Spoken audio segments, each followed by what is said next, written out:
नमस्कार दोस्तों। Law of one यानी एक का कानून, या कह लीजिए एक का ज्ञान, या कह लीजिए एक के तरीके। यह उसका 46वां सत्र है जो कि अप्रैल 15 1981 को रिकॉर्ड किया गया था। दोहराया जाता है कि इस किताब द्वारा दी गई सभी सूचनाएं और जानकारियां आप जान भी सकते हैं, मान भी सकते हैं, नज़रअंदाज भी कर सकते हैं और नकार भी सकते हैं, क्योंकि यह आपकी स्वतंत्र इच्छा या फ्री विल है जो कि एक अनंत रचयिता द्वारा आपको दी गई है। एक बात और कही जाती है कि लॉ ऑफ वन पूरी तरह से सभी के लिए फ्री है। यदि कोई इकाई या व्यक्ति इसको निजी स्वार्थ के लिए इस्तेमाल करे तो वह उसकी व्यक्तिगत जिम्मेदारी होगी। और साथ ही साथ यह भी कहा जाता है कि यदि कोई व्यक्ति इसको अपनी भाषा में परिवर्तित करके दूसरों से साझा करना चाहे या फिर इन वीडियोस को अपने चैनल पर चलाना चाहे तो वह भी ऐसा कर सकता है, क्योंकि वह भी उसकी फ्री विल है। तो जैसा कि राह हमेशा कहते हैं, हम राह हैं। हम आपका स्वागत एक अनंत रचयिता के प्रेम और रोशनी में करते हैं। अब हम संवाद करते हैं। तो पहला सवाल डॉन करते हैं, क्या आप हमें सबसे पहले कार्ला की स्थिति के बारे में बता सकते हैं? तो राह कहते हैं, वर्तमान में स्कैन करने पर कार्ला की स्थिति काफ़ी कम भौतिक ऊर्जा वाली है और उस पर अभी नेगेटिव हमले जारी हैं। यह आपके कुछ सप्ताह तक जारी रहेगा। हालांकि कार्ला की महत्वपूर्ण ऊर्जा धीरे धीरे पहले की तरह हो रही है। तो दोस्तों, इस टाइम पर ना कार्ला के ऊपर ना साइकिक अटैक्स हो रहे थे। तो मतलब चारों तरफ से ओराइन के ग्रुप जो था, उनके जो साइकिक अटैक्स थे वो चल रहे थे उसके ऊपर। तो रा ने यहाँ पर ये कहा कि ये कुछ हफ्ते तक तो जारी रहेंगे।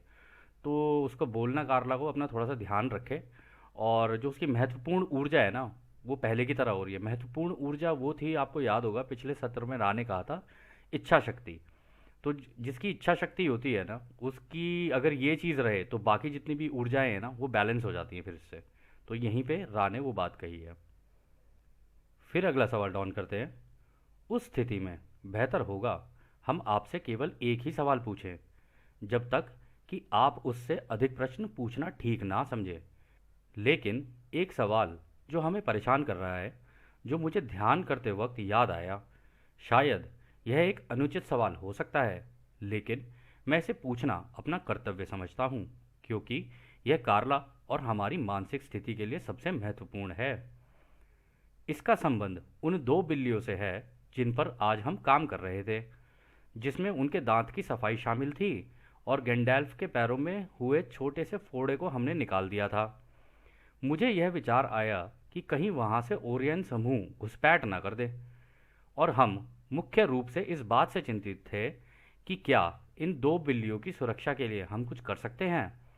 हो सकता है कि मैं ऐसा सवाल पूछ रहा हूं जो थोड़ा अलग है, लेकिन यह पूछना मैं अपना कर्तव्य समझता हूं। क्या आप कृपया मुझे जानकारी देंगे, वो सारी जानकारी जो इस विषय पर आपके पास है। तो दोस्तों, इनके पास आपको याद होगा दो बिल्लियां थी। एक का नाम था गैंडेल्फ जो कि मेल था, एक थी फेयर चाइल्ड जो कि फीमेल थी। तो उसके पैर में चोट लग गई थी। तो यहाँ पे डॉन को ये लगा कि मैं पूछ लेता हूँ, किसी टांग में चोट लगी हुई है, कहीं ऐसा ना हो कि कार्ला के ऊपर भी जो अटैक चल रहे हैं साइकिक, तो इस चोट के कारण, क्योंकि जो ओराइन ग्रुप है ना वो वल्नरेबिलिटी ढूंढता है कि किसी इंसान के अंदर क्या कमियां, वो कमियां ढूंढता है। जब वो कमी ढूंढता है ना, फिर उसको लेके अटैक करता है सामने वाले के ऊपर। ये उनकी स्ट्रैटेजी होती है, ठीक है। तो यहाँ पर उन्होंने यही कहा कि ये ना ओराइन समूह जो है घुसपैठ ना कर दे इस मेरी जो बिल्ली है, ये बिलौटा है मेरा गैंडेल्फ, इसके ऊपर। और फिर उन्होंने दोनों बिल्लियों के बारे में पूछ लिया कि आप हमें बता सकते हैं कि इस सिचुएशन को हम लोग कैसे हैंडल कर सकते हैं। तो राइस का जवाब देते हैं, इकाई जिसका नाम गैंडेल्फ है तीसरी घनत्वता में कटाई योग्य हो गया है, इसलिए वो भी उसी तरह के मानसिक हमले के लिए खुला है जिसके लिए आप खुद संवेदनशील हैं। इसलिए यह संभव है कि छवियों और सपनों के माध्यम से इस इकाई को नेगेटिव विचार दिया जा सकता है। इस प्रकार इस पर हानिकारक परिणाम हो सकता है। इकाई जिसका नाम फेयर चाइल्ड है, हालांकि उस पर ध्यान दिया जाए तो उसे कटाई योग्य बनाया जा सकता है। वो अभी तक इस तरह के हमलों के प्रति इतनी संवेदनशील नहीं है, क्योंकि उसका दिमाग अभी भी उस तरह काम नहीं करता है और वो सचेत होकर मन से आप लोगों के प्रति वफादार भी नहीं है और आप सबसे इतना प्यार नहीं करती है। तो दोस्तों यहाँ पर उन्होंने गैंडेल्फ के बारे में बताया, जो इनका बिलौटा था। तो उन्होंने कहा कि ये जो गैंडेल्फ है ना, ये तो हो गया तीसरी घनत्वता की कटाई के योग्य। ठीक है, इसको प्रेम प्यार वो ये सारी चीज़ें समझ में आने लगी हैं। तो उन्होंने कहा कि हालांकि ये तीसरी घनत्वता के लायक हो गया है, लेकिन जैसे तीसरी घनत्वता के लोग इन साइकिक अटैक्स के लिए ओपन होते हैं ना, इसी तरीके से ये भी ओपन हो चुका है अब उसके लिए। तो इसको सपनों में जैसे इमेजेस दिखाना, ये सारी चीज़ें करना, इससे इसको नेगेटिव विचार डाले जा सकते हैं इसके दिमाग में, जिसकी वजह से हो सकता है इरिटेटिंग इसका बिहेवियर हो जाए। ठीक है, और राय ने लिखा है उसके हानिकारक परिणाम हो सकते हैं। और फिर उन्होंने फेयरचाइल्ड के बारे में कहा कि ये अभी कटाई योग्य नहीं है, इसको अगर थोड़ा सा और ध्यान दिया जाए ना इसके ऊपर, तो ये भी कटाई योग्य बन सकती है, यानी हार्वेस्ट के लायक बन सकती है। और उन्होंने ये भी कहा कि ये उतनी संवेदनशील नहीं है, क्योंकि अभी उसका दिमाग जो है ना उतना सचेत नहीं है, और वो आपके प्रति वफादार भी नहीं है, और इतना प्यार भी नहीं करती है आपको। तो इसको अभी वो प्यार वाला जो चीज़ है ना अभी समझ नहीं आई है, और जब इसे समझ नहीं आई है तो ये इन साइकिक अटैक्स के लिए ओपन नहीं है। फिर आगे रहा कहते हैं, इन इकाइयों की सुरक्षा के लिए हम दो संभावनाओं का संकेत दे सकते हैं। सबसे पहले आप ध्यान द्वारा उन पर रचयिता की रोशनी का कवच डाल सकते हैं। दूसरी संभावना ये है कि छोटे रीति रिवाजों वाले वाक्य या मंत्र को बार बार दोहराया जा सकता है, जैसा कि कार्ला पहले से करती आ रही थी, ताकि इनमें आध्यात्मिक एकता को स्थापित किया जा सके। कार्ला के पास जितना ज्ञान है वो पर्याप्त होगा। यह मंत्र उन इकाइयों से भी आप लोगों को सतर्क करने में सहायता करेगा जो अभी देह मुक्त हैं। आप इन इकाइयों बिल्लियों की ओर से ध्यान भी कर सकते हैं। अभी सुविधा अनुसार एक निश्चित अंतराल में इन मंत्रों को भी दोहराया जा सकता है ताकि वो सुरक्षित रहें। तो दोस्तों यहाँ पर उन्होंने संकेत दे दिया कि देखो दो तरीके हैं जिससे तुम इन दोनों बिल्लियों का थोड़ा सा ध्यान रख सकते हो। एक तो जब तुम मेडिटेशन में बैठे हुए हो तो इनके ऊपर ना ऐसे विजुलाइज करो कि इनके ऊपर तुमने रोशनी का कवच डाल दिया है। तो एक तो उससे इनको सपोर्ट मिलेगा, या कह लो इनको थोड़ी सेफ्टी मिलेगी। और बाकी उन्होंने कुछ रीति रिवाज बोले, कुछ मंत्र हैं, कुछ वाक्य हैं, अब जो कार्ला ही जानती है, मतलब हमें भी नहीं पता है वो क्या है। तो कहते कि अगर उसको भी दोहराते रहोगे ना तो भी इनके लिए सही रहेगा, क्योंकि जब वो दोहराते रहेंगे ना तो इनके कान के अंदर जाएगा वो, तो उससे भी इनको फ़ायदा मिलेगा। और इससे तुमको भी फ़ायदा मिलेगा उन आत्माओं से जो अभी शरीर शरीर छोड़कर जा चुकी हैं, पर अभी उनकी प्रॉपर हीलिंग नहीं हुई है, या वो अटैकिंग मोड वाली हों, मतलब ओरायन की फिलॉसफी वाली हों, तो उनसे भी तुम बच सकते हो, ये दोनों मतलब इन मंत्रों का उच्चारण करके। तो फिर वो कहते हैं कि अब तुम चाहो तो भाई इसका इस्तेमाल कर लेना। और उन्होंने कहा था कि अपनी सुविधा अनुसार करना, जैसे तुम्हें ठीक लगे ना इसको, मतलब थोड़े थोड़े टाइम पर इनको उच्चारण करते रहोगे ना तो इनके कान में पड़ते रहेंगे, और इससे ये लोग बची रहेंगी, और इनका थोड़ा सा मतलब जो इन अटैक्स हैं ना, इन अटैक्स से थोड़े बचे रहेंगे दोनों के दोनों। तो अगला सवाल डॉन करते हैं, मैं इन मंत्रों से परिचित नहीं हूँ। यदि कार्ला परिचित है तो आपको इसका उत्तर देने की आवश्यकता नहीं है, लेकिन आपका मतलब किन वाक्यों से है? तो रा मौन, रा से कोई प्रतिक्रिया नहीं, तो रा चुप रहते हैं। रा ने जानबूझ के नहीं बोले थे यहाँ पे, रा ने कहा था जब कार्ला को ऑलरेडी पता ही है तो हम वो यहाँ पर मंत्रों का उच्चारण कर दे, पता चले जो तुम्हारे व्यूअर्स हैं, जो तुम्हारे लिसनर्स हैं, वो भी इन्हीं मंत्रों का उच्चारण करना शुरू कर दें। जबकि इस तरीके के मंत्र तो पता नहीं कितने तरीके के हो सकते हैं, हर धर्म में अलग अलग हैं, तुम्हारे यहाँ पर अलग अलग प्रथाएं हैं, अलग अलग कल्चर्स हैं। तो इसलिए रा ने वो मंत्र यहाँ पर नहीं दिए, और वो चुप हो गए कि जो कार्ला के हैं ना वो कार्ला ही जानती है और कार्ला ही करे तो ज़्यादा बढ़िया है। फिर अगला सवाल डॉन करते हैं, क्या आप मुझे गैंडेल्फ के पैर में छोटे फोड़े के बारे में कुछ बता सकते हैं? यह किस कारण से हुआ, और क्या यह उसके लिए खतरनाक है? तो रा कहते हैं, इस तरह के फोड़े के कारण पर पहले चर्चा की जा चुकी है। उसके शरीर में इससे थोड़ा खतरा है, क्योंकि वो बार बार क्रोध से उत्तेजित तो होता है पर उसे बाहर नहीं निकाल पाता है। तो दोस्तों आपको याद होगा रा ने कहा था ये जो इमोशंस होते हैं ना इनको एक्सप्रेस कर देना चाहिए, हमेशा अपने अंदर रखने नहीं चाहिए। तो उसके अंदर जो क्रोध था वो उत्तेजित हो रहा था, लेकिन उसे निकाल नहीं पा रहा था, तो इस वजह से इसके लिए थोड़ा सा खतरा हो रहा था। क्योंकि अगर आपके अंदर क्रोध आए, ये सारी चीज़ें आए, जिस पे है उससे निकाल निकूल के ख़त्म करो और उससे बात करो। वैसे तरीका तो ये होता है कि बात कर लो सामने वाले से, लेकिन अगर कोई आपको ज़बरदस्ती क्रोधित करे ही चले जा रहा है तो जैसा उसको चाहिए उसको वैसा दे दो, क्योंकि उसने मांगा है वो। अब जब उसने मांग ही लिया है तो उसको देने में कोई हर्ज तो है नहीं और कोई बुराई नहीं है, यहाँ पर फ्री विल लग रही है। तो ऐसे सिनेरियो के अंदर ऐसा ही हो जाता है। तो खैर अगला सवाल डॉन करते हैं, इस समय मैं पूछूंगा कि क्या हमें कार्ला की कम जीवन क्षमता के कारण सत्र को समाप्त कर देना चाहिए, या फिर कार्ला के समर्पण के कारण यहाँ इस सवाल का कोई मतलब नहीं है। तो उन्होंने पूछा कि क्या हम ये सेशन अभी यहाँ पर बंद कर दें, या उसकी ये जो इच्छा शक्ति है उसके कारण इसको अभी भी किया जा सकता है और इस सवाल का कोई औचित्य नहीं है इस वक्त। तो रा कहते हैं बाद वाला सही है, आप आगे बढ़ सकते हैं, हम कार्ला की महत्वपूर्ण ऊर्जा की निगरानी करते रहेंगे। तो रा ने बोल ही दिया कि हम कर लेंगे, तुम टेंशन मत लो, तुम आगे चलो। फिर अगला सवाल डॉन करते हैं, मैं बस सोच रहा था, यदि किसी इकाई का झुकाव खुद की सेवा की तरफ है तो क्या क्रोध का उसके शरीर पर वही प्रभाव होगा जैसा दूसरों की सेवा की तरफ झुकाव वाली इकाई पर होता है? क्या यह कैंसर का कारण भी बन सकता है, या यह केवल एक पॉजिटिव झुकाव वाले इकाई में माध्यम के प्रभाव के रूप में काम करता है? तो ये सवाल उन्होंने अच्छा कर लिया। उन्होंने कहा कि मैं सोच रहा था कि ये जो झुकाव है, जो एक तो खुद की सेवा वाला होता है और एक दूसरों की सेवा वाला होता है, तो क्या क्रोध का, ये जो हम एंग्री हो जाते हैं, ये इसका क्या शरीर के ऊपर कोई प्रभाव पड़ता है दोनों साइड में? मतलब जो खुद की सेवा वाले हैं और जो दूसरों की सेवा वाले हैं, उन दोनों के ऊपर क्या कोई प्रभाव पड़ता है इसका? और अगर पड़ता है तो क्या इससे कैंसर भी हो सकता है, या ये केवल जो पॉजिटिव वाले होते हैं उनकी ज़िंदगी में क्या कहते हैं एक माध्यम का काम करता है, यानी एक कैटलिस्ट का काम करता है? तो रा कहते हैं माध्यम का तरीका इकाई द्वारा चुने गए झुकाव पर निर्भर नहीं है, बल्कि जो माध्यम उसके जीवन में लगे हैं वो इसका इस्तेमाल किस तरह से करता है और उसका उद्देश्य क्या है उस पर निर्भर करता है। इस प्रकार जो इकाई क्रोध के अनुभव का उपयोग सचेत रूप से नेगेटिव या पॉजिटिव झुकाव के रूप में करता है, वह शारीरिक माध्यम का अनुभव नहीं करता है, बल्कि माध्यम का उपयोग मानसिक व्यवस्था में करता है। तो उन्होंने बोल ही दिया यहाँ पे कि देखो इसका इससे कोई लेना देना नहीं है, मतलब माध्यम का तुम्हारे क्रोध से और इन सारी चीज़ों से लेना कोई नहीं है। वो कह रहे माध्यम तो इसलिए लगे होते हैं तुम्हारे जीवन में कि भाई तुम्हारा एक झुकाव बन जाए, या तो खुद की सेवा का हो जाए या दूसरों की सेवा का हो जाए। तो इस वजह से ये भी इंपॉर्टेंट है यहाँ पे कि जब तुम यहाँ पैदा हुए हो, ये माध्यम माध्यम तुमने पहले से ही डिसाइड करके लगाए हुए हैं अपनी ज़िंदगी में, ताकि तुम्हें झटके पड़ते रहें, और तुम जितने झटके पड़ते रहेंगे ना उससे तुम्हारा एक झुकाव होना चाहिए। अब खुद की सेवा का भी हो सकता है, दूसरों की सेवा का भी हो सकता है, ये तो तुम्हारे ऊपर है, तुम्हें क्या चुनना है। तो कह रहे थे इसमें ये भी इंपॉर्टेंट होता है कि उनका उद्देश्य क्या है, मतलब उनकी ज़िंदगी का पर्पस क्या है, ये उस पर भी निर्भर करता है।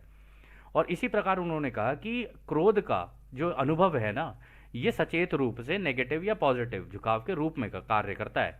मतलब ये क्रोध जो है ना, ये इसे आप माध्यम नहीं कह सकते, ये तो अनुभव के उस माध्यम के द्वारा जो अनुभव कर रहे हो ना आप, उसके लिए इस्तेमाल हो सकता है ये क्रोध। ऐसा नहीं कि क्रोध कोई माध्यम है आपकी ज़िंदगी में, ये तो एक भावना है एक तरीके की। फिर वो कहते हैं जो शरीर के क्या कहते हैं मीडियम का अनुभव नहीं करता है, बल्कि माध्यम का उपयोग मानसिक व्यवस्था में करता है, वो कह रहे हैं कि इसका शरीर पे नहीं हो सकता फिर, चाहे नेगेटिव हो या पॉजिटिव हो। कह रहा है कि अगर उसको अपना पूरा सारा कुछ पता है, क्रोध अगर वो इस्तेमाल भी कर रहा है और उसका उद्देश्य क्या है और ये सारी चीज़ें अगर वो इस केस में इस्तेमाल भी कर रहा है ना, तो ये उसके शरीर के ऊपर इम्पैक्ट नहीं करेगा। हाँ, मानसिक लेवल पे एक बार को जाके कर सकता है, लेकिन वहाँ पर भी ये जो माध्यम के का ही काम करेगा उनके लिए। मतलब अगर उनको क्रोध भी है ना, तो उस क्रोध को चैनलाइज कैसे करना है ना, तो वो अपने दिमाग के अंदर उसका इस्तेमाल कर सकते हैं और उसको चैनलाइज करके सही तरीके से इस्तेमाल भी कर सकते हैं। फिर अगला सवाल डाउन करते हैं, मैं निश्चित नहीं हूं कि मैं इसे समझ पाया हूं। आइए कुछ उदाहरण लेते हैं। यदि कोई नेगेटिव झुकाव वाला व्यक्ति क्रोधित हो जाए तो उस स्थिति को लेते हैं जहां वह कैंसर विकसित करता है, उसके लिए इसका क्या सिद्धांत है? तो यहाँ पर नेगेटिव वाला जो खुद की सेवा वाले रास्ते पर होते हैं, अगर वो क्रोधित होता है तो उस केस में क्या वहाँ पे कैंसर कैसे डेवलप होता है, क्या आप हमें बता सकते हैं? तो रा कहते हैं हम आपके सवाल के तर्क को समझते हैं, और यदि आपकी अनुमति हो तो हम इसका जवाब थोड़े अलग तरीके से देना चाहेंगे। तो डॉन कहते हैं निश्चित रूप से, आप जैसा चाहें वैसे दे दें। तो रा कहते हैं वो इकाई जिसका झुकाव पॉजिटिव की तरफ होता है वो क्रोध को समझता है। यह इकाई यदि इस माध्यम का मानसिक रूप से इस्तेमाल करता है तो इस क्रोध को अपने आप में आशीर्वाद और प्रेम समझता है। वो तब इस क्रोध को सचेत रूप से सिर्फ अपने दिमाग में तब तक तीव्र करता है जब तक कि वो इस लाल किरण ऊर्जा की नासमझी के मूल कारण को समझ ना जाए। अपने आप में नासमझी के रूप में नहीं, बल्कि आध्यात्मिक एंट्रोपी यानी डिसऑर्डर के अधीन ऊर्जा के रूप में, क्योंकि उपयोग की जा रही ऊर्जा अनियमित रैंडम होती है। तो दोस्तों यहाँ पे बहुत ही बढ़िया जवाब दिया रा ने कहा जो पॉजिटिव झुकाव वाला व्यक्ति होगा ना, वो इस क्रोध को ना पहली बात तो माध्यम मतलब मानसिक रूप से देखेगा, इसको मतलब अपने दिमाग में देखेगा कि हाँ भाई मुझे क्रोध आ रहा है तो क्यों आ रहा है, इसका रूट कॉज क्या है, मतलब इसकी जो अंदर तक घुसता जाएगा उसके अंदर कि भाई ये हुआ तो क्यों हुआ, ऐसा हुआ तो क्यों हुआ, क्रोध अगर आ रहा है तो क्यों आ रहा है। और इसको वो अपने लिए आशीर्वाद और प्रेम समझेगा, क्योंकि उससे अब वो सीखेगा, ये सीखने का माध्यम बन जाता है उसके लिए ये ही क्रोध। हालांकि जो माध्यम उसकी ज़िंदगी में लगे होते हैं ना, ये क्रोध उसके अंदर बस एक एडिशन की तरह काम करता है, ये भावना की तरह काम करेगा। और जब ये करेगा तो इसकी वजह से उसका इस्तेमाल कैसे करना है ना उसको समझ में आ जाएगा, और वो बड़े संतुलित तरीके से उसका इस्तेमाल कर सकता है। तो वो कह रहे हैं कि इसको वो सचेत रूप से सिर्फ अपने दिमाग में ना थोड़ा और एक्सपैंड करता रहेगा, मतलब उसको और बढ़ाता जाएगा दिमाग के अंदर, ऐसा नहीं है कि वो निकाल रहा है दूसरों के ऊपर इमीजिएटली, पहले वो बढ़ाता जाएगा इसको। और फिर उस लाल किरण की ऊर्जा, यानी वो कह रहे हैं कि वो जो रूट कॉज है ना उस मतलब क्रोध के होने का जो रूट कॉज है उसको समझने की कोशिश करेगा कि इस बचपने का मूल कारण क्या है, क्योंकि उसे पता है ये जो क्रोध हो रहा है ना ये किसी एक्टिविटी या किसी घटना की वजह से हुआ है। अब जो घटना है उस घटना का रूट कॉज क्या है और उसके अंदर नासमझी कहाँ पर है या बचपना कहाँ पर है, तो वो सामने वाले का बचपना वहां से ढूंढ लेगा। ठीक है कि भाई इस व्यक्ति की वजह से हुआ या इस घटना की वजह से हुआ या किसी और कारण से हुआ या हो सकता है मेरे कारण से हुआ हो। तो इनको सारी चीज़ों को वो देखेगा, और फिर उसमें भी वो देखेगा इसको अपने आप की नासमझी के रूप में नहीं देखेगा, वो ये देखेगा आध्यात्मिक लेवल पे, मतलब यूनिवर्सल लेवल पे ये क्या डिसऑर्डर क्रिएट करता है, यानी ये किस तरीके के विभाजन क्रिएट कर रहा है। जिस चीज़ की वजह से उसको गुस्सा आ रहा है तो उससे क्या विभाजन हुए हैं, अगर उसको दिख रहा है कि हाँ विभाजन हो रहे हैं, तब वो उसको आराम से बैठ के देख सकता है, एनालाइज कर सकता है कि हाँ सामने वाला जो व्यक्ति है ये विभाजन कर रहा है, और जब ये विभाजन कर रहा है तो इसका मतलब ये डिसऑर्डर क्रिएट कर रहा है। और ये जो डिसऑर्डर क्रिएट कर रहा है ना ये भी अपने आप में एक ऊर्जा की तरह काम करता है, क्योंकि विभाजन पैदा करेगा ये। और ये जो विभाजन की ऊर्जा होती है रैंडम होती है, ऐसा नहीं है कि ये कोई मतलब तैयार की गई हो। हाँ हो सकता है कि सामने वाले ने उसकी पूरी भूमिका तैयार की हो, फिर उसको एग्जीक्यूट किया हो और बड़े प्लान्ड तरीके से आपको अटैक करने की कोशिश की हो, लेकिन वास्तविकता में देखा जाएगा ना ये बड़े रैंडम तरीके से होता है, अचानक से ही हो जाता है, एक छोटी सी घटना होगी वो ही एक बड़ा रूप ले लेती है। तो जो संतुलित होगा ना वो इसको बड़े आराम से डील करता हुआ जाएगा, वो कहेगा हाँ हाँ ठीक है चलो कोई बात नहीं, पता है मेरे को इसका रूट कॉज पता है, कोई दिक्कत नहीं है। और इसी तरीके से एक संतुलित व्यक्ति को करना भी चाहिए। फिर वो आगे कहते हैं पॉजिटिव झुकाव तब इस मानसिक रूप से तीव्र अनुभव को जारी रखने के लिए इच्छा और विश्वास प्रदान करता है, ताकि क्रोध को समझा जा सके, स्वीकार किया जा सके और अपने अंदर समाहित किया जा सके। दूसरी इकाई जो क्रोध का विषय है इस प्रकार स्वीकृति, समझ और समझौते के विषय में परिवर्तित हो जाती है। सभी को उस महान ऊर्जा का उपयोग करके पुनः एकीकृत किया जाता है जिससे क्रोध शुरू हुआ था। तो दोस्तों यहाँ पर भी उन्होंने बहुत ही अच्छा एग्जाम्पल दिया। उन्होंने कहा कि ये जो क्रोध है ना वो अपने दिमाग के अंदर उसको देखेगा पॉजिटिव वाला, और इसकी वजह से उसके अंदर की जो इच्छा शक्ति है ना वो और बढ़ जाएगी, क्योंकि जिस कार्य को वो कर रहा है उसके अंदर और ज़्यादा उसकी इच्छा हो जाएगी कि अब तो और करूँगा ये, मैं जानबूझ के करूँगा ये मैं। और उसके बाद उसके अंदर विश्वास भी आ जाता है, क्योंकि भाई वो पॉजिटिव रास्ते पे है, वो दूसरों की सेवा पे ये रास्ते पे निकला हुआ है, उसको कोई रोकने की कोशिश करेगा, उसको कोई प्रताड़ित करेगा, कुछ करेगा, उसको गिराने की कोशिश करेगा, तो भाई वो उसके अंदर तो इच्छा और विश्वास और ज़्यादा पैदा हो जाएगा, क्योंकि वो पॉजिटिव झुकाव है उसका। तो वो उस क्रोध को समझेगा, उसे स्वीकार भी करेगा कि हाँ ऐसा हुआ, और अपने अंदर समाहित भी करेगा, बिल्कुल करेगा। वो इसलिए करेगा क्योंकि वो जानता है ये तो बचपना है, ये आज नहीं तो कल ख़त्म ही हो जाना है, क्योंकि अंत में जाके सबको रचयिता बनना है। तो वो कहेगा कोई बात नहीं, सबके अपने अपने अनुभव है, सब इस प्रोग्रेशन में धीरे धीरे आगे चल रहे हैं, कोई कैसे चल रहा है कोई कैसे चल रहा है, किसी ने नेगेटिव वाला रास्ता ले लिया, किसी ने पॉजिटिव वाला रास्ता ले लिया, कोई बीच में ही झूल रहा है, उसने कोई रास्ता ही नहीं लिया है।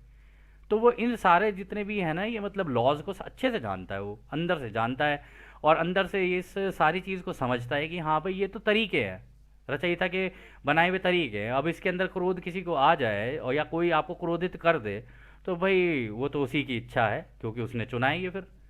तो इसमें भी उन्होंने कहा है जो क्रोध का विषय है, यानी जो भी व्यक्ति है या जो जिस भी कारण से या जो भी घटना है उसको स्वीकार भी करेगा वो, और समझेगा भी और समझौते के विषय में परिवर्तित करेगा।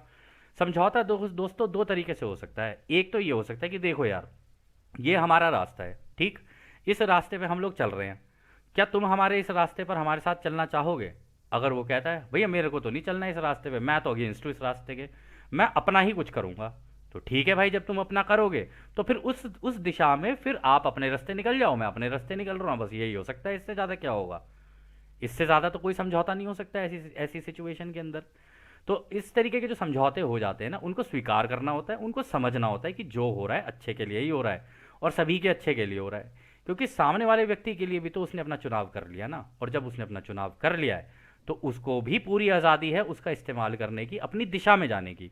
तो उसको उसकी दिशा में भेज दो, तुम अपनी दिशा में निकल जाओ, बस यही कर सकते हो। और यही देखो रा ने यहाँ पर कहा है, सभी को उस महान ऊर्जा का उपयोग करके पुनः एकीकृत किया जाता है जिससे क्रोध शुरू हुआ था। तो फिर वो कह रहे हैं कि तभी इस महान ऊर्जा का जो उसकी इच्छा है और जो उसका विश्वास है, वो व्यक्ति सबको एकीकृत करेगा, बताएगा कि भाई इस कारण क्रोध शुरू हुआ था। अब देख लो तुम्हारी आंख के सामने है, अब तुम्हारी आंख के सामने है, तो इसके इसके कारण ये एक्शन लेना पड़ रहा है या ये एक्शन हम लोग ले रहे हैं। तो इस तरीके से जो एक संतुलित व्यक्ति होगा, जिसका पॉजिटिव झुकाव होगा ना, वो इसी तरीके का एक्शन लेगा, वो इसके अलावा कोई एक्शन ले ही नहीं सकता। अब यहाँ पर बात कर लेते हैं नेगेटिव वालों की। तो अब नेगेटिव वालों की बात करते हैं। रा कहते हैं एक नेगेटिव झुकाव वाली इकाई इस क्रोध का उपयोग इसी जागरूक तरीके से करेगी, वो दिशाहीन और रैंडम क्रोध की ऊर्जा को स्वीकार करने से इनकार कर देगा और इसके बजाय इच्छा और विश्वास के माध्यम से इस भावना के नेगेटिव पहलू को बाहर निकालने के लिए ऊर्जा को व्यवहारिक साधन द्वारा फनल कर देगा, ताकि दूसरों पर नियंत्रण प्राप्त किया जा सके या फिर क्रोध पैदा करने वाली स्थिति को नियंत्रित किया जा सके। तो उन्होंने बता दिया, जो नेगेटिव वाला होगा ना, वो जागरूक तरीके से, मतलब जानबूझ के कर रहा है, ऐसी बात नहीं है कि उसको पता नहीं है कि वो क्या क्या क्या कर रहा है, क्या नहीं कर रहा है, और ये क्रोध वो क्यों कर रहा है, उसको सारा ज्ञान है, क्योंकि वो जानता है कि वो जो कर रहा है इसका इम्पैक्ट क्या होगा। लेकिन वो दिशाहीन है और रैंडम है उसका क्रोध, उसे पता नहीं है वो कर रहा है तो क्यों कर रहा है, बस वो एक इच्छा शक्ति है उसके अंदर, उसके कारण करे चले जा रहा है कि जी मेरी ये इच्छा है, मुझे ऐसे करना है, इस वजह से वो करता ही चला जाएगा। और इसमें वो दूसरों की आज़ादी का भी उल्लंघन कर देगा, उसे पता ही नहीं, उसे लगेगा कि मैं तो दूसरों का भला कर रहा हूँ। आपको याद होगा रा ने एक सत्र के अंदर कहा था कि ये जो नेगेटिव झुकाव वाले होते हैं ना, ऐसा नहीं है कि वो नेगेटिव होते हैं, उन्होंने कहा था कि वो इमोशनल होते हैं। इस वजह से होता क्या है ना, उनको ये लगता है कि वो दूसरों की वो कर रहे हैं, क्या कहते हैं, सेवा, लेकिन उन्हें ये नहीं पता होता कि दूसरों की सेवा करने का कोई तरीका होता है, ठीक है, जिसके अंदर फ्री विल भी आती है, सारी लॉज आती हैं, कौन सी लॉ कब कहाँ पे कैसे लगेगी और उसके अकॉर्डिंगली दी जाती है। तो जब तक आपको इसका ज्ञान नहीं है ना, तो आप दूसरों की सेवा अगर आप दोगे ना, तो आप कहीं ना कहीं जाके फंसोगे, या आपसे कोई ना कोई गलती होगी या एरर हो जाएगा आपसे, या ये भी हो सकता है कि आपका झुकाव नेगेटिव साइड में हो जाए, जबकि आप निकले तो पॉजिटिव में, लेकिन घुस जाओगे नेगेटिव में। और राने कहा भी है, ये उनको ऐसा लगता है कि वो पॉजिटिव काम कर रहे हैं, लेकिन वो नेगेटिव काम कर रहे होते हैं। और फिर इसके बाद भी उन्होंने कहा कि वो जो है ना, इस ऊर्जा को स्वीकार करने से ही इनकार कर देगा और इसके बजाय इच्छा और विश्वास के माध्यम से इस भावना को के नेगेटिव पहलू को बाहर निकालने के लिए ऊर्जा को व्यवहारिक साधन द्वारा फनल कर देगा। यानी वो ये सारी चीज़ें जितनी भी हो रही हैं ना, इनको इच्छा और अपने विश्वास के माध्यम से इस भावना को एक नेगेटिव साइड में झुका देगा पूरा का पूरा, मतलब अपनी भावना का, अपने इमोशंस का इस्तेमाल करके उस पूरी घटना को नेगेटिव में कन्वर्ट कर देगा, क्योंकि वो इमोशनल है, बह जा रहा है, उसके पास संतुलन नहीं है, और इस कारण वो सारी चीज़ें उसके व्यवहार में दिखनी शुरू हो जाती हैं। वो दूसरों के अंदर, मतलब ऐसा हो गया वैसा हो गया, उत्तेजित और इस टाइप का, ये वो सारी चीज़ें ऐसे करने लग जाएगा और अननेसेसरली दूसरों से लड़ाइयाँ करेगा। वो इसीलिए क्योंकि वो चाहता है कि वो लड़ाई करे ताकि सामने वाले को प्रोवोक करे। लेकिन जो इसका पॉजिटिव झुकाव होगा ना, वो जानता है इस सिचुएशन को डील कैसे करना है, उसे पता है किस सिचुएशन के अंदर क्या किया जाता है। और इसमें भी देखिए रा ने एक और इम्पॉर्टेंट चीज़ कही, ताकि दूसरों पर नियंत्रण प्राप्त किया जा सके या फिर क्रोध पैदा पैदा करने वाली स्थिति को नियंत्रित किया जा सके। यानी जो उसका समूह है ना, उसके ऊपर वो नियंत्रण कर सके, जो उसका समूह है, क्योंकि उसे पता है उसने कर तो दिया ये, लेकिन ऐसे में उसका समूह टूट भी सकता है क्योंकि उसने क्रोध का इस्तेमाल किया है। तो जब ऐसा करेगा वो, तो उसको दोबारा नियंत्रित करने की कोशिश करने में लग जाएगा अपने पूरे समूह को, वो ऐसा हो सकता है उसके साथ। तो ऐसे में अगर उसका पॉजिटिव नहीं है ना, अगर तो वो अंदर ही अंदर देखना, वो बाद में जाके ना वो मनमुटाव, गुटबाजी और ये सारी चीज़ें शुरू हो जाती हैं ऐसे ग्रुप्स के अंदर। वो इसलिए होता है क्योंकि वहां पर उन्हें लगता तो है उन्हें की फ्री विल है, लेकिन उन्हें फ्री विल इस्तेमाल करनी नहीं आती। इस चक्कर में वो मतलब सबको ये तो बोल देते कि देखो जी फ्री विल है, खुल के बात कर सकते हैं, यहाँ पर हम अपने विचार भी रख सकते हैं, ये भी कर सकते हैं, वो भी कर सकते हैं। लेकिन उन्हें ये पता नहीं होता कि उन विचारों को रखते हुए वो किसी और की आज़ादी का उल्लंघन कर रहे हैं। उनके तो विचार हो गए, उन्हें तो ये भी नहीं पता कि भाई इस घनत्वता में किसी भी व्यक्ति के ऊपर टिप्पणी करना उसकी आज़ादी का उल्लंघन है। तो वो ये भी कर सकते हैं, किसी भी हद तक जा सकते हैं वो, इसमें कोई हद डिसाइड नहीं है किसी मामले में भी। तो वो कह रहे हैं कि वो ना दूसरों पर नियंत्रण करने की कोशिश करते हैं कि हमें कंट्रोल चाहिए, हमें कंट्रोल चाहिए और कंट्रोल चाहिए, और क्रोध पैदा करने वाली स्थिति को नियंत्रण करने की कोशिश करते हैं कि भाई ये जो क्रोध है ना, इसको बड़े सिस्टमैटिकली चला के सामने वाले को क्रोधित करते हैं। तो ये नेगेटिव झुकाव जो होता है वो इसी तरीके से हो जाता है। फिर वो आगे कहते हैं, माध्यम का नेगेटिव झुकाव के रूप में इस्तेमाल करने के लिए नियंत्रण करना प्रमुख है। माध्यम का पॉजिटिव झुकाव के रूप में इस्तेमाल करने के लिए स्वीकार करना प्रमुख होता है। इन दोनों झुकाव के बीच इस दिशाहीन और रैंडम ऊर्जा की संभावना है जिससे कैंसर युक्त टिश्यू का विकास हो सकता है। तो रा ने कहा, देखो ये जो माध्यम है ना, ये नेगेटिव रूप में भी इस्तेमाल हो सकता है, लेकिन जब ये नेगेटिव रूप में इस्तेमाल होगा ना, तो वहां पर नियंत्रण करना प्रमुख है। वो अपने ग्रुप में एक दूसरे के ऊपर नियंत्रण बनाने की कोशिश करेंगे कि भाई मैं तेरे से ज़्यादा जानता हूँ, तू मेरे से ज़्यादा जानता है, ये जानता है, वो जानता है, कोई फ़ायदा नहीं होता। और जो पॉजिटिव वाला होगा ना, वो कहेगा कि हाँ यार स्वीकार करता हूँ, ठीक है, उनकी चॉइस है यार, जो इच्छा है वो वैसे करें, कोई रोका है किसी ने क्या पूरे ब्रह्मांड में किसी को, है ना। और क्योंकि फ्री विल लगी है तो जिसका जैसा झुकाव है, जो जिस दिशा में जाना चाहता है वो जा सकता है, क्या गलत है इसके अंदर। तो वो स्वीकार कर लेगा इस सिचुएशन को कि हाँ यार ये स्वीकार कर लेते हैं, ठीक है यार उनकी चॉइस है, कुछ गलत नहीं है इसके अंदर, उन्होंने अपनी दिशा चुनी है, या वो अपनी दिशा के अंदर जाना चाहते हैं, तो वो ठीक है भाई, चुन लिया तो चुन लिया, अब क्या कर सकते हैं इसके अंदर, जैसी आपकी इच्छा, आपकी इच्छा में प्रभु की इच्छा है, हम क्या कर सकते हैं इसके अंदर। लेकिन वो कह रहे हैं कि इन दोनों झुकावों के बीच में अगर कोई झूल रहा है ना, तो उसके लिए कैंसर के टिश्यू विकास हो सकते हैं, क्योंकि ना तो वो इधर का ही झुकाव बना रहा है और ना ही वो उधर का ही बना रहा है। तो जो बीच में झूल रहा होगा ना, वो उसके लिए कैंसर की वो जो होती है ना सिचुएशन, वो क्रिएट हो जाती है। ठीक है ना। फिर अगला सवाल डॉन करते हैं, फिर जैसा कि मैं इसे समझ पाता हूं, आप कह रहे हैं कि यदि पॉजिटिव झुकाव वाली इकाई दूसरे को स्वीकार करने में विफल रहता है, या यदि नेगेटिव झुकाव वाली इकाई दूसरों को नियंत्रण करने में विफल रहता है, तो इसमें से कोई भी स्थिति संभवतः है कैंसर का कारण बनेगी। क्या यह सही है? तो बहुत बढ़िया सवाल पूछा उन्होंने। उन्होंने कहा कि जो पॉजिटिव वाला है, अगर मान लो इसे स्वीकार नहीं करता है, वो कहता है कि नहीं नहीं मैं स्वीकार नहीं कर रहा हूँ, अननेसेसरली उनके साथ लड़ाइयों में घुस रहा है, वो कह रहा है कि भाई ठीक है तूने जो रास्ता चुन लिया तो अपना रास्ता ले और अपना जा यार, खत्म कर कहानी, इसको यहीं पर ही खत्म कर, तुझे जो ठीक लगे तू अपना कर ले वैसे। तो वो उनको उसकी दिशा में भेज देगा। लेकिन नेगेटिव वाला जो है ना, वो कंटिन्यूसली लगा रहेगा कि किसी ना किसी तरीके से इनके ऊपर नियंत्रण करने की कोशिश करूं मैं, अपना मतलब क्या बोलते हैं उसको, एक कंट्रोल स्थापित करने की कोशिश करूं। लगता तो उसको यही है कि हाँ मैं पॉजिटिव काम कर रहा हूं, लेकिन उसे पता नहीं होता कि उसकी नेगेटिव झुकाव हो चुका है उसका। और अगर इसको करने में वो विफल हो जाता है, तो इस केस में, दोनों ही केस में, मान लो अगर कोई स्वीकार करने में विफल हो जाता है पॉजिटिव वाला, और दूसरों के ऊपर कंट्रोल ना करने वाले पर मतलब अगर वो कोई कंट्रोल नहीं कर पाता है, तो उस केस में भी उसके साथ कैंसर हो सकता है। ये दोनों ही स्थितियां हो सकती हैं। तो राय इसका जवाब देते हैं, यह आंशिक रूप से सही है। झुकाव के आधार पर पहले खुद की स्वीकृति या नियंत्रण होना चाहिए। क्रोध कई चीजों में से एक है जिसे या तो खुद के हिस्से के रूप में स्वीकारा और प्यार किया जाना चाहिए, या फिर खुद के हिस्से के रूप में नियंत्रित किया जाना चाहिए यदि इकाई को अपने आप पर कार्य करना है तो वो उन्होंने भी इसमें भी देखो बहुत बढ़िया जवाब दिया उन्होंने। उन्होंने कहा देखो झुकाव का जो आधार है ना, जो तुम्हें अपना झुकाव बनाने इन दोनों में से एक साइड में, तो उसकी स्वीकृति का नियंत्रण होना चाहिए आपके ऊपर, मतलब आपको स्वीकार करना चाहिए सामने वाले का जो डिसीजन है कि हाँ भाई उसका ये डिसीजन है, उसने लिया हुआ है, ठीक है, जब उसने ले लिया है तो कोई बात नहीं। तो उसके लिए आपके अंदर भी नियंत्रण होना चाहिए कि हाँ चलो जी मैंने स्वीकार कर लिया, नो प्रॉब्लम।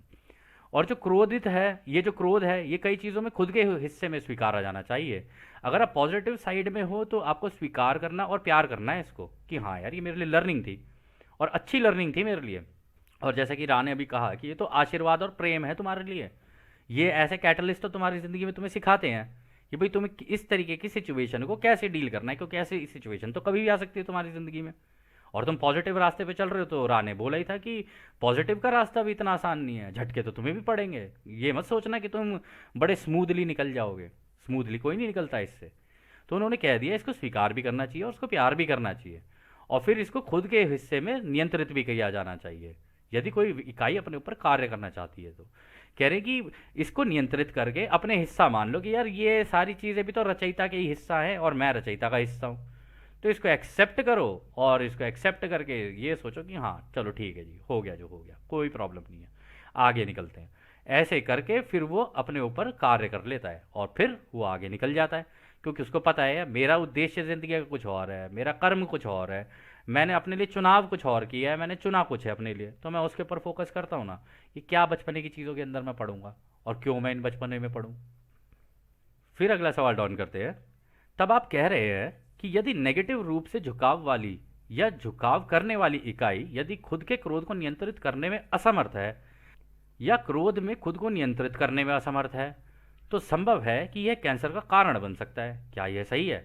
तो बिल्कुल सही सवाल पूछा उन्होंने। तो अब उन्होंने कहा कि यानी इसका मतलब नेगेटिव वाला अगर अपने इस क्रोध को नियंत्रित नहीं कर पाया और इस क्रोध को नियंत्रित या खुद को भी नियंत्रित नहीं कर पाया, वो कि मतलब वो क्रोध में है और खुद को नियंत्रित ही नहीं करे जा रहा है, बस कंटिन्यूअसली लगा पड़ा है, इसको गाली बक, उसको ये कर, इसको ये कर, उसको वो कर, वो लगा पड़ा है इस काम में। तो वो कह रहे हैं कि इस केस में शायद ये संभव है कि उसको कैंसर हो सकता है। तो रा कहते हैं यह बिल्कुल सही है, नेगेटिव झुकाव में नियंत्रण करने और दबाने की बहुत आवश्यकता होती है। तो उन्होंने कहा कि ये जो नेगेटिव वाला झुकाव होता है ना, इसके अंदर नियंत्रण करना और दबाने की बहुत ज़रूरत होती है। अगर उन्होंने नहीं दबाया ना, ये बाद में जाके इनके लिए कैंसर बन जाएगा। तो इनको सोच के करना चाहिए इस काम को भी। तो डॉन कहते हैं किस बात को दबाना? तो रा कहते हैं कोई भी मन की विकृति, जिसे आप भावना कह सकते हैं, ये अपने आप में अव्यवस्थित होती है। नेगेटिव इकाई के उपयोगी होने के लिए यह आवश्यक है कि उसे दबाया जाए और फिर एक सुनियोजित तरीके से फिर उसे सतह पर लाया जाए।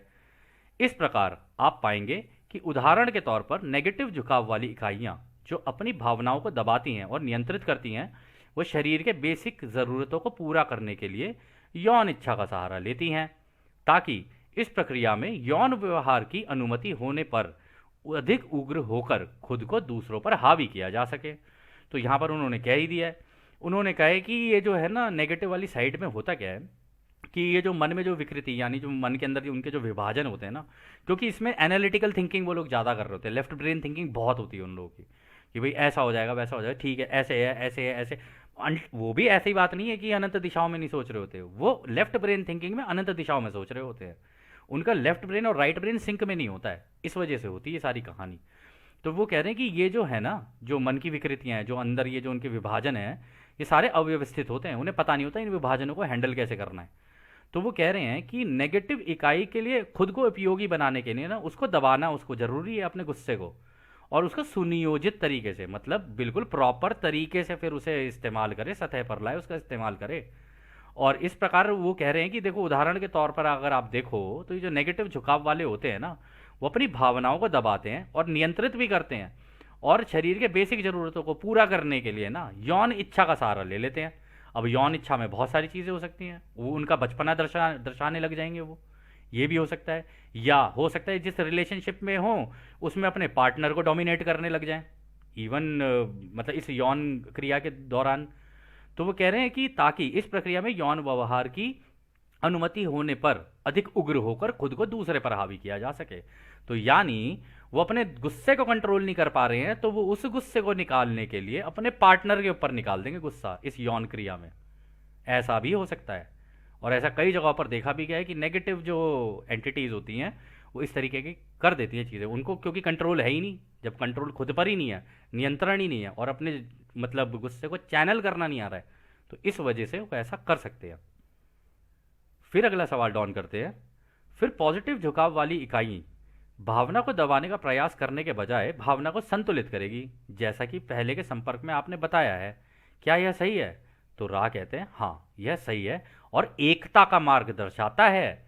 तो देख लीजिए दोस्तों, यहाँ पर डॉन ने कह ही दिया कि इसका मतलब जो लोग व्यक्ति पॉजिटिव होगा ना, वो अपनी भावना को दबाने का प्रयास करने के बजाय ना उसको संतुलन में लाने की कोशिश करेगा। देखेगा कि रूट कॉज ये है, ठीक है, सामने वाले को ये चाहिए, उसको ये दे दिया, मुझको ये चाहिए, मैं ये दे रहा हूँ, मैं ये कर रहा हूँ, मेरा रास्ता ये है, उसका रास्ता वो है, उसको उसके रास्ते पर जाने दो, मैं अपने रास्ते पर जा रहा हूँ और अपना कर्म करता रहूँगा। जो मैंने अपने लिए चुना है मैं वही करूँगा, क्योंकि यही मेरा उद्देश्य है, क्योंकि यही मेरा पर्पस है, क्योंकि मैंने चुना है क्रिएटर से। तो फिर वो कह रहे कि हाँ ये बिल्कुल सही है और एकता का मार्ग दर्शाता है। उस व्यक्ति का ये ही कहना होगा कि कुछ भी हो जाए, अनंत रचयिता की दिशा में चलो, क्योंकि अंत में जाके तुम्हें रचयिता बनना है। अगर तुम भटक गए ना इस रास्ते से तो तुम रचयिता नहीं बन पाओगे, और या तो बीच में झूल जाओगे या नेगेटिव साइड में चले जाओगे। लेकिन अगर तुम नेगेटिव साइड में जाते हो तो भी हमारी तरफ से तुम्हारे लिए प्रेम ही है कि मेरे भाई आगे निकलो, लेकिन उसको अच्छे से सीखो। ऐसे मत करो अपने आप के साथ कि ये वो भी नहीं सीखना, ये भी नहीं सीखना, और बीच में झूल रहे हैं, पता नहीं चल रहा है कि भाई ये नेगेटिव है पॉजिटिव है क्या नहीं है। अब उसके लिए तो एक का ज्ञान ही लेना पड़ता है प्रॉपर तरीके से, अपने ऊपर काम करना पड़ता है।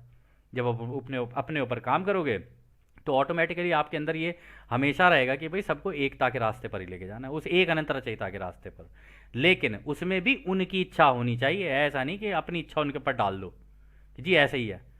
प्रत्येक व्यक्ति जो दूसरों की सेवा की कार्य करे या खुद की सेवा का कार्य करे, सबका अपना अपना चुना हुआ है, और जो व्यक्ति चुनाव कर ले उसको उस दिशा में कार्य करना शुरू कर देना चाहिए। फिर अगला सवाल डॉन करते हैं, तब कैंसर दोनों तरह के झुकाव में लगभग एक ही तरह से सिखाने के माध्यम की तरह कार्य करता है। मान लीजिए यदि पॉजिटिव और नेगेटिव दोनों दिशाओं में झुकाव बनाना है तो यह माध्यम का अनुभव कर रही इकाई के झुकाव पर निर्भर करता है। क्या यह सही है? तो ये भी सवाल उन्होंने अच्छा कर दिया। उन्होंने कहा कि इसका मतलब जो कैंसर है ना, ये एक व्यक्ति के झुकाव पर निर्भर है कि उसका झुकाव है किस तरफ, ठीक है ना। और ये उनको सिखाने के माध्यम की तरह काम करता है कि भाई अब तो हो गया कैंसर, अब देखो अब तुम बनाओ अपना जो तुम्हें झुकाव बनाना है, या तो पॉजिटिव में जाओ नहीं तो नेगेटिव में जाओ, जो भी तुमने किया है या चुना है अपने लिए वो कर लो। तो कहते हैं कि पॉजिटिव हो या नेगेटिव हो, इसमें झुकाव बनाने के लिए शायद ये माध्यम का काम करता है, और ये माध्यम जो है उसके झुकाव पर निर्भर है। क्या सही कह रहा हूं मैं? तो रा कहते हैं यह गलत है, क्योंकि माध्यम अचेत होता है और बुद्धि के साथ काम नहीं करता है, बल्कि ये उसका हिस्सा है, जिसे आप सीखने और सिखाने का तरीका कहते हैं, जिसे उपलोगोस द्वारा आपके जन्म के पहले ही स्थापित कर दिया जाता है। तो देखो दोस्तों, यहाँ पर भी उन्होंने क्लियर कर दिया। उन्होंने कहा कि ये जो तुम कह रहे हो ना माध्यम, अरे माध्यम तो अचेत है, लगा हुआ है, तुमने पहले ही लगाया हो, ये कोई लगाते थोड़ी ना हो तुम। अनुभव चल रहे होते हैं, अनुभव के बीच में लग जाता है ये, क्योंकि तुमने पहले ही डिसाइड करके रखा हुआ है। और ये बुद्धि से तुम्हारे काम भी नहीं करेगा। ये ऐसा थोड़ी ना है कि आप जानबूझ के अपने दिमाग का इस्तेमाल करके अपनी ज़िंदगी में परेशानियां लाओगे, ऐसा तो नहीं होता। माध्यम तो अपने आप ही लग जाते हैं आपकी ज़िंदगी में। वो इसलिए लग जाते हैं क्योंकि आपने लगाए होते हैं कि झटका पड़ेगा अब जागेगा, झटका पड़ेगा अब जागेगा, या तो पॉजिटिव में जाएगा या नेगेटिव में जाएगा, किसी में तो जाएगा। तो फिर वो कहते हैं ये तो उसका हिस्सा है, ये जो तुमने प्रोग्रामिंग की है ना अपनी, ये उसका हिस्सा है, इसका इससे कोई लेना देना नहीं है कि भाई तुमने क्या कहते हैं माध्यम कोई अचेत तरीके से लगाया लगाया हो, ऐसा कुछ भी नहीं है, ना ही अपनी बुद्धि से लगाए, ये तो तुम पहले से ही लगा के आते हो। फिर वो कहते हैं और ये आपके सीखने और सिखाने का तरीका है, जो कि आपके उपलोगोस यानी जो हमारा सूरज है उसके द्वारा लगाया जाता है जन्म से पहले। कि मतलब जब आपका जन्म हो रहा है उससे पहले आपके माध्यम जो हैं वो वहाँ से लग जाएंगे, क्योंकि आपको याद होगा रा ने कहा था जो आपका हायर सेल्फ होता है ना, वो छठी घनत्वता के बहुत ही हाईएस्ट ऑर्डर पे होते हैं, यानी वो सातवीं घनत्वता में प्रवेश करने वाले होते हैं, उनका लेवल वो हो चुका होता है। और वो रहते कहाँ हैं? वो रहते हैं सूरज के अंदर। तो उन्होंने यही कहा कि उपलोगोस के द्वारा आपके माध्यम को जो है पहले से स्थापित कर दिया जाता है कि हाँ आपने जो मुझे माध्यम दिए हैं ये माध्यम मैंने आपकी ज़िंदगी में लगा दिए हैं। आप जैसे जैसे अपनी ज़िंदगी चलाते जाओगे, इस वीडियो गेम को खेलते जाओगे, मैं उसके हिसाब से इस वीडियो गेम के अंदर आपके लिए ये अड़चनें लगाता चला जाऊंगा जो आपने खुद अपने लिए लगाई हैं। कि अड़चन आएगी तभी ये उसको कॉन्कर करेगा, जब अड़चन आएगी तभी उससे आगे निकलेगा, ये ऐसे ही होता है। खैर फिर अगला सवाल डॉन करते हैं, कैंसर कैसे यह सीखने सिखाने का कार्य करता है जब इकाई को इस बात का कोई सचेत विचार नहीं है कि जब कैंसर विकसित होता है तो उसके साथ क्या हो रहा है। ये भी अच्छा सवाल है उन्होंने कि कैंसर सीखने सिखाने का काम कैसे करता है, क्योंकि उसका तो कोई जानबूझ के तो अपनी ज़िंदगी में कैंसर लाता नहीं है। तो ये कैंसर विकसित कैसे होता है और ये उसके साथ हो क्यों रहा है उसको तो पता नहीं होता, तो फिर ये सीखने सिखाने का काम कैसे होता है। तो रा कहते हैं कई मामलों में इस माध्यम का इस्तेमाल नहीं किया जाता है। तो वो कह रहे कि ज़रूरी नहीं है कि ये जो कैंसर हो जाए इस माध्यम का इस्तेमाल कोई व्यक्ति कर ही ले, ये भी ज़रूरी नहीं है, ये वेस्ट भी हो सकता है। ऐसा भी होता है कि उसको पता ही ना चले कि मेरे को कैंसर हो रहा है, तो क्यों हो रहा है, क्योंकि उसको तो पता ही नहीं है उसके साथ हो क्या रहा है। इस वजह से उस केस में ये जो मीडियम उसकी, ये कैटलिस्ट कह लो, वो जो लगा होता है उसकी ज़िंदगी में, ये वेस्ट भी हो सकता है। फिर अगला सवाल डॉन करते हैं, कैंसर को माध्यम के रूप में इस्तेमाल करने की क्या योजना होती है? तो रा कहते हैं, ये माध्यम या वो सारे माध्यम अनुभव देने के लिए डिज़ाइन किए जाते हैं। आपकी घनत्वता में इन अनुभवों को प्यार और स्वीकार किया जा सकता है या इसे नियंत्रित किया जा सकता है।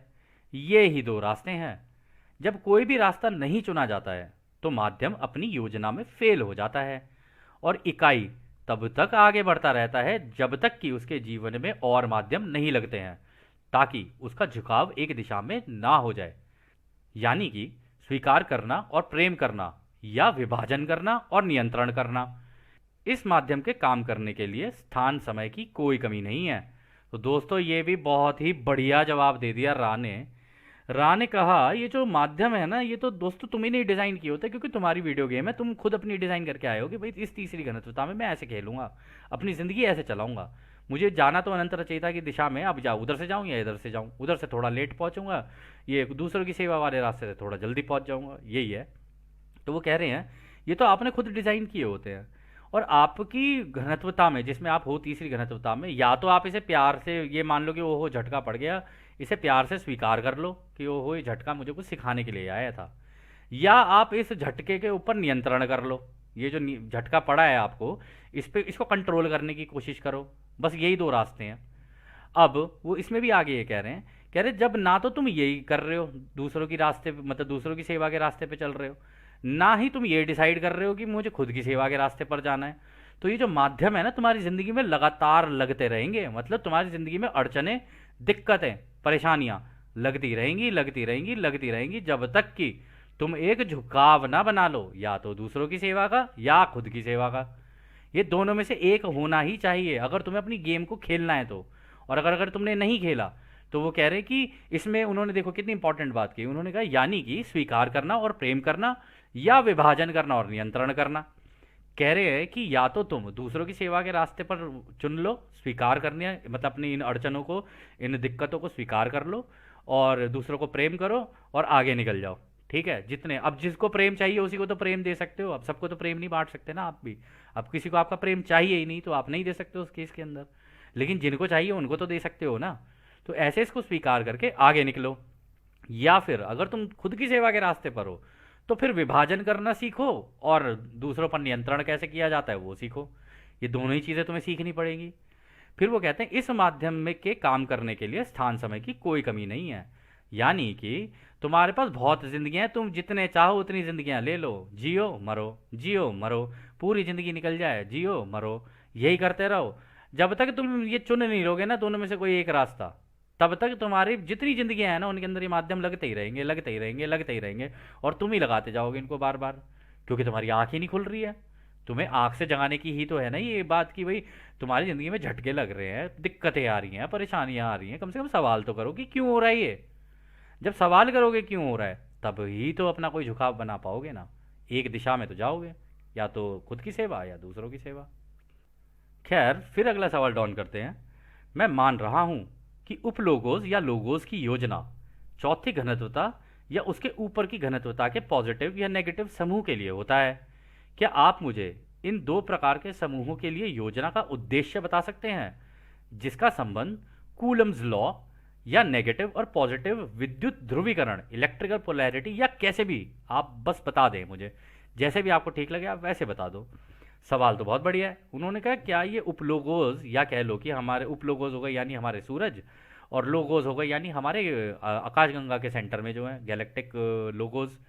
तो वो कह रहे क्या ये उनकी योजना जो है ये चौथी घनत्वता और उनके ऊपर वालों के लिए है क्या, पॉजिटिव और नेगेटिव दोनों समूह के लिए, कि उनके लिए लगाई जाती है कि ये सारी की सारी योजना बनाई जाती है कि उनके लिए, कि भाई आप मुझे इन दोनों के जरा उद्देश्य बता दो कि ये जो लगाए हैं, मतलब ये जो उपलोगोज ने जिस तरीके से डिज़ाइन किया है ये पूरे का पूरा गेम सिस्टम, या कह लो ये अनुभव का सिस्टम पूरा डिज़ाइन किया है, तो इसके अंदर ये योजना का उद्देश्य क्या है। जिस आप मुझे इस तरीके से समझाओ कि पॉजिटिव और नेगेटिव इन दो दिशाओं के अंदर अगर आप मुझे बता सको तो बेहतर रहेगा। तो रा कहते हैं कार्ला थक गई है, हम आपसे फिर बात करेंगे। हम इस संभावना को बताना चाहते हैं कि कार्ला को आगे कोई नुकसान ना हो। इसलिए आप एक हफ्ते में 2 ही सत्र रखिए, जब तक कि कम शारीरिक ऊर्जा के कारण उस पर हो रहे संभावित हमले की अवधि ना गुजर जाए। हम कहना चाहेंगे कि इस समूह के साथ रहकर अच्छा लगा। हम आपके सत्य के प्रति निष्ठा की सराहना करते हैं। क्या इस कार्य के खत्म होने से पहले कोई और छोटा सवाल है? तो दोस्तों यहाँ पर उन्होंने देखो कितनी समझदारी दिखाई। उन्होंने कहा जवाब देने को तो हम दे देंगे, लेकिन इस वक्त कार्ला की ऊर्जा नीचे जा रही है, ठीक है, उसका ध्यान रख लो। और दूसरा ये भी उन्होंने बड़ी अच्छी बात बोली यहाँ पर कि भाई हमें आपकी ये जो सत्य और ये जो जिस सत्य के काम पे आप निकले हो ना और जिस निष्ठा से आप कर रहे हो, हम इसकी सराहना करते हैं। और दोस्तों हम आपको सच बताएं, आप लोग सच में दूसरों की सेवा के रास्ते पर निकलोगे ना तो आपकी सच में पूरे ब्रह्मांड में बहुत सराहना होती है। ये हमने को की चैनलिंग में भी देखा, ये हमने रा की चैनलिंग में भी देखा। लेकिन आपको सच में पता होना चाहिए कि ये जो सेवा दी जाती है कैसे दी जाती है, आंख बंद करके नहीं दी जाती है किसी को। और हो सकता है आपको लगे कि आप दे रहे हो लेकिन आप ना दे रहे हो, ऐसा भी हो सकता है। गलती किसी से भी हो सकती है इस कार्य को करते हुए। तो उन्होंने कह दिया कि भाई इस सत्र को ख़त्म करने से पहले कोई छोटा सा सवाल हो तो पूछ लो। तो डॉन कहते हैं केवल यही कि हम कार्ला को अधिक आरामदायक बनाने या संपर्क में सुधार करने के लिए कुछ कर सकते हैं। तो रा कहते हैं आप में से हर व्यक्ति कार्ला का अच्छी तरह से समर्थन कर रहा है और कार्ला अपने उद्देश्य में स्थिर है। आप कर्तव्यनिष्ठ हैं, सब ठीक है। हम आपको किसी भी तरह की ढिलाई से सतर्क करते हैं जो कि यहाँ की व्यवस्था और कार्ला के झुकाव से संबंधित हो। तो उन्होंने बोल ही दिया कि हमें देखो यार, हम आपकी ना बड़ा समर्थन करते हैं कि आप लोग कहते हैं कितने अच्छी तरीके से एक दूसरे के साथ प्रेम प्यार से आगे निकल रहे हो। और कार्ला अपने उद्देश्य में स्थिर है, मतलब कि उसको पता है कि उसका उद्देश्य क्या है। वो डिग अडिग है, वो नहीं हटेगी अपने उद्देश्य से। उसे पता है कि ये कार्य बहुत ज़रूरी है, ये इन्फॉर्मेशन लोगों तक जानी बहुत ज़रूरी है, क्योंकि अगर ये नहीं गई तो कोई भी अपना चुनाव नहीं कर पाएगा, और नहीं करेगा तो रिपीट कर जाएगा। ये सारी चीज़ें हालांकि कार्ला को पता नहीं थी, ये बात केवल जिम को और डॉन को ही पता थी। लेकिन रा ने उन्हें बोल दिया आप कर्तव्यनिष्ठ हैं, मतलब आप अपने कर्तव्य के प्रति बड़े निष्ठावान हो, उसी तरीके से काम कर रहे हो। और उन्होंने ये भी कह दिया कि किसी भी तरीके की ढिलाई और सतर्कता के लिए हम आपको बताते रहेंगे कि जो कि कार्ला के झुकाव से संबंधित हो, कि कार्ला का झुकाव किस तरफ जा रहा है। फिर वो अंत में कहते हैं हम रा हैं, हम आपको, हमारे दोस्तों को एक अनंत रचयिता के प्रेम और रोशनी में छोड़ते हैं। इसलिए एक अनंत रचयिता की शक्ति और शांति में आनंदित होते हुए आगे बढ़ें। आडने। तो दोस्तों ये बहुत ही सुंदर सत्र था, और इस सत्र को अब हम भी यहीं समाप्त करते हैं। और जैसा कि राह हमेशा कहते हैं, अब हम भी आपको उस एक अनंत रचयिता के प्रेम, उसकी रोशनी, उसकी शक्ति और उसकी शांति में छोड़कर चलते हैं। आदने हमारे दोस्तों, आदने वासु। धन्यवाद।